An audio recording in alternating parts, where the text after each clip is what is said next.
Out of all the stunts that we've done with the truck, which one do you think had the best reception, and which one went most according to plan? Wow, Hey, I gotta say the jet jump. probably jet jump.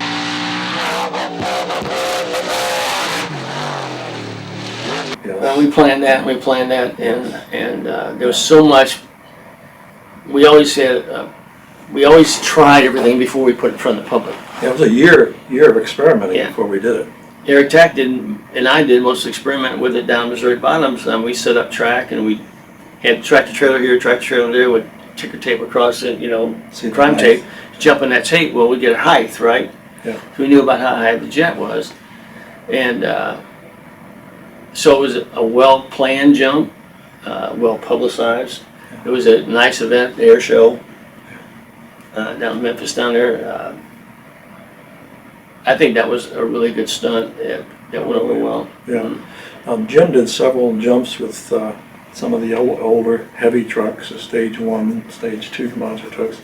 He jumped one time, I think down in Florida, where they had a dozen vehicles set up and you landed on top of them, and oil come out all over the truck when you drove off. It actually split one of those 5-ton military housings. In the middle, split it right in the middle. So, and I'm surprised it didn't split you in two. It just And had to be a hard landing. anytime something like that comes out and breaks, it actually cushions you.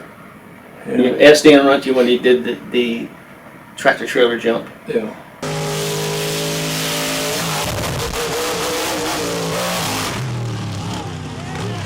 And we did it in Las Vegas in the middle of the night. It was cold, and when it came down, it broke that ZF axle, Yes. and it pushed everything up. He says, "Dan, how you feeling?" He says, "Actually, that wasn't that bad. And I guess that absorbed the energy. Absorb energy. The breakage of the parts helped absorb the energy, just like a crushing of the cars Yeah. would.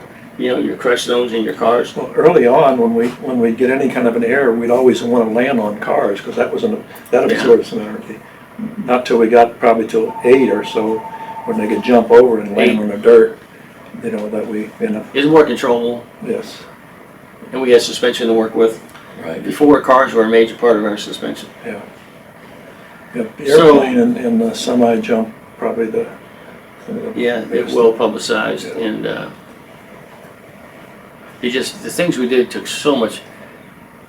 People think, well, I just want to jump that. Well, there's so much behind the scenes work, Yeah. and time and effort, and money spent, and to make something work like that before we put it in front of people. When you did the movie, when you drove through the building over the cars. Roadhouse.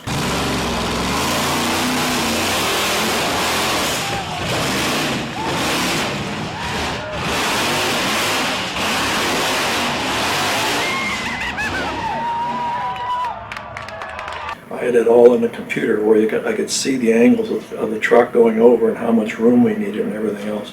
And that's what the director and the promoter did, setting it up for that, and They built that whole thing, yes. and they had concrete and anchors in the floor. We chained them down, remember? Yeah. The car's space, so it would come up, go down, come up, and go down. So we had this effect for the camera. And they were supposed to blow up the glass.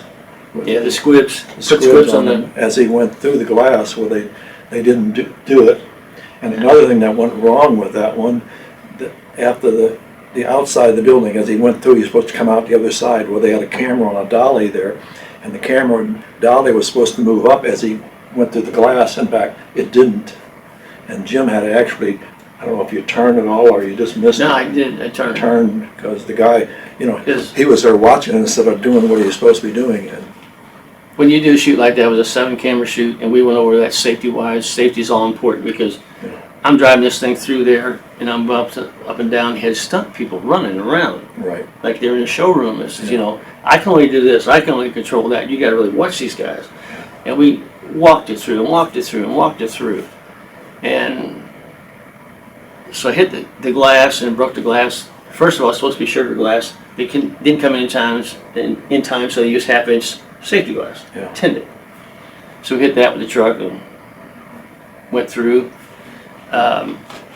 And as I was coming out, when you hit the glass, it showers down you. All you see is aqua blue, like you're going through a waterfall, yeah, because the glass is coming down. And I saw something shiny over here, and I knew nothing's supposed to be there. You know, we walked through this enough, Yeah. nothing's supposed to be there, so I just kind of did this a little bit. And then it missed the camera guy. Before he gets ready to drive through, the director goes up to him, or the producer probably was. He says, Jim, I've got $50,000 in this shoot, in this building and everything else here. Don't screw up. And then something else was neat about that. After he come out the other side, what's his name, the beard? Sam Elliott? Sam Elliott comes up to the truck and opens the door. That was great, he goes. You did us proud. Sam Elliott's a great guy. Yes. But a screw up on that was my fault. And before we did the stunt, the actor gets out. I jump in. I put on the fake little helmet hat, roll up the window so you can't see who it is, and I drive through. But I didn't shut the back window, the sliding glass window in the back. So when I went through the first set of glass, it landed in the bed. So every time I'd hit a car, I would throw the glass up inside the cab. So I'm running, I'm driving, and I got the glass flying around inside the cab. You know, I'm fighting off the glass, and I'm hitting the cars. I'm fighting off the glass, and I get through the back end. And I get out, man, I got glass in my face and everything else. And it wouldn't have probably went another 50 feet because it shredded the blower belt. The glass got down in between the blower belt and the pulley, and we pull up there and look at it, and it's just had about this much belt holding it on yet. Yeah. So the motor would have quit. Yeah. Yeah, it would have had no power at all. So that was something that we never, we never planned for that at all. Is that blower belt hanging out there in the wind like that, we would have covered it up or done something. But nobody had an idea about that. Yeah. So it went over good. That works, but planning. We used to plan our stuff so much. We had to, though. Yes. You didn't want to be like you and I did at Busch Stadium one time trying to pull a car apart. And we had this car cut, and we had flour inside, so when it pulled apart, it looked like it exploded. Yeah. And we're boom, boom. We never did pull that car apart. No. In front of all those people in our hometown. We made a mistake of telling Bob Pal Freeman, our head mechanic, says tack it together so it won't fall apart while we drive it down, because it had already been cut, frame had been cut. And when he tacked it together, It wouldn't come apart. We expected this to pop apart, but And we did that stunt numerous times yeah, and had it work out really well. yeah, But yeah, down there in our hometown, we looked like fools. yeah. Okay. Okay, so on the subject of power, whenever everything got switched on Bigfoot 1 to the 640 Allen grade with the triple Preds, how much of a difference did that make, and how would you feel that compares to current power out of our trucks today?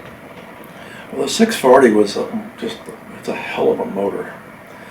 But running it on 3 carburetors, 2 carburetors at first didn't have enough. The 3 carburetors helped, but that engine, it was great. It had plenty of power for what they needed back then.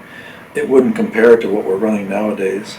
It wasn't fuel injected. It wasn't. No, and its longevity, it was a very fragile engine. Yes, I had twice it came Tons apart. of Yes. tons of maintenance on it all the time. Yes.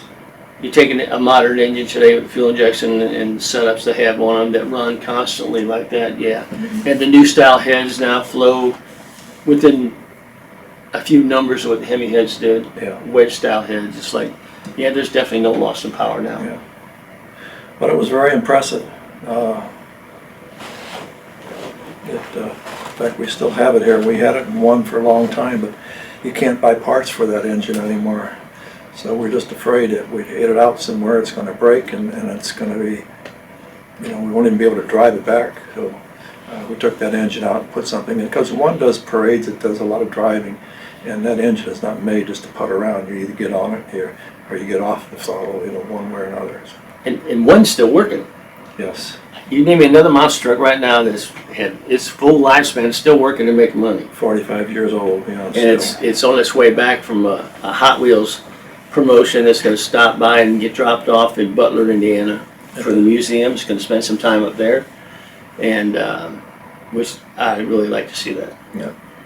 Okay, so just to kind of close things out, a lot of people have always asked about the wood in the back of Bigfoot 1. It all got left in there, but I guess kind of a current question is, how much do you think a piece of that wood would be worth today? With it being signed and everything? It would probably be petrified. Petrified by now, yeah.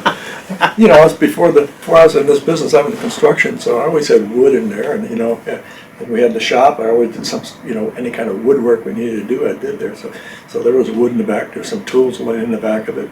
And your question is great because Yeah. these fans we've got all our lives, and these fans are so adamant.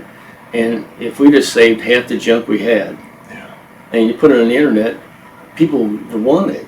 Yes. You know, they actually would pay money for stuff. When we moved to this Crazy. building, we probably took 2 tractor trailer loads of junk to the yeah. junkyard. Mhm. You know, and I know that stuff could have been sold to people, but, you know, time and effort. You just don't have the time and effort to do all Yeah. that. But like I said, the fans, you know, they're hungry for a piece of originality. Yeah. And that's not just in our sport, that's in anything. Yeah. You know, people want the first one or something that somebody touched or something verifiable that it's authentic. That's what they want. And like I said, not just our sport, Yeah. it's anything. So there's a lot of stuff that, man, I wish I could have saved that. Yeah, I should have stayed there. Thank you all. It was fun. It's been fun, yeah. Do it again.